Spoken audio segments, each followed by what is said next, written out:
Hey everyone! I am back this week with a new video and a new artwork, and in this video I am going to show you my coloring process using watercolors and ink.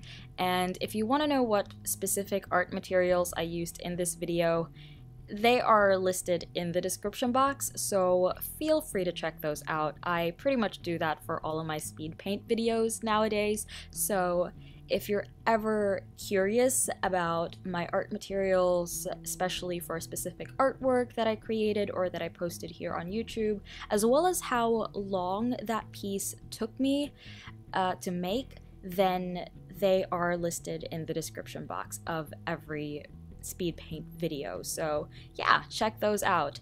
And for this artwork, it is another Patreon art theme challenge. This is the second one. If you haven't watched the first one that I posted here on YouTube, I will link it in the cards section of this video, which is on the top right corner of every YouTube screen thing. And for this one, the theme that was chosen was gemstones. So that's what I worked with, and the whole process of actually coming up with this idea, like how it turned from the theme to this final piece that you are seeing on this video, I feel like the process is pretty convoluted. Like, it was a long, winding process. So I won't go through the whole deal and pretty much bore you with the details. Basically, this is the first artwork out of 3 that I did for this theme. So I guess you could call it like a mini series, and that's kind of something that I've been doing. It's like I take a theme and then I create maybe 3 artworks of it. And the idea behind it is that I chose 3 gemstones, and there's like heaps of them, so I kind of narrowed it down to, I guess, my top 3, and I created characters that I thought represented the meaning behind each stone. And I chose the stones that had a symbol or a meaning that I thought could easily be personified. So the pose, the clothes, and facial expressions of these characters try to capture the stone that they represent.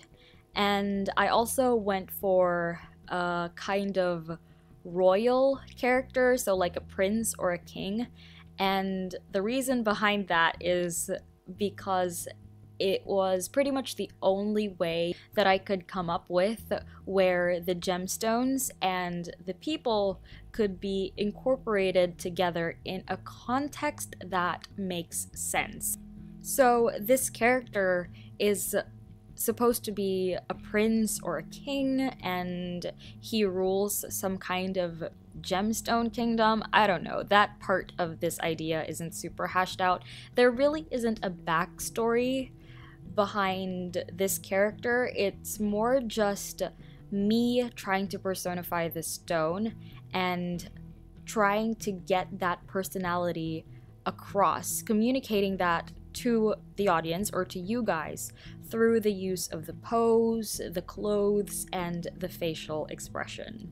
So that's what I did for this one, and if you can't already tell based on the video title, the chosen stone for this is the ruby. So I have the character sitting on the throne made out of ruby, and that influenced the color palette of this artwork. And you'll see in the other ones as well that the color of the stone also influenced the minimal color palette of each artwork. Another reason why I decided on the throne and for the character to be sitting down instead of, for example, drawing them as just a portrait is because to show more of the body, I felt like it could better represent the personality.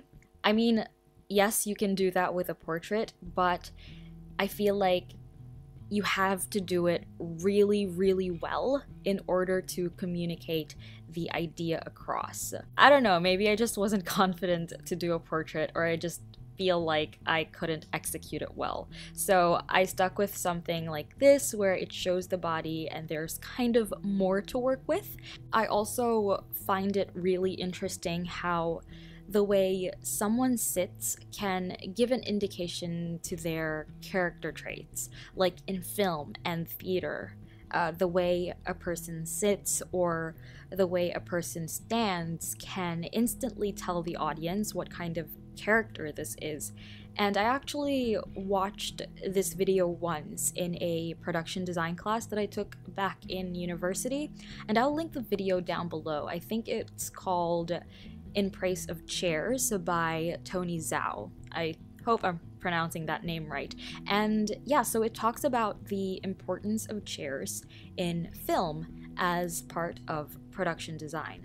So, for example, different chairs allow you to sit differently on each of them. Therefore, it can greatly contribute into the telling of the story. I don't know. I don't think I'm doing a very good job at explaining what the content of that video was, so I highly urge you guys to watch the video itself because it does a much better job at explaining why chairs are important. And it's not just chairs, like it uses chairs as one example as to why production design is important to the way a character is created and the way a story is told. So it's not just chairs. I hope you're getting where I'm trying to go with this. So yeah.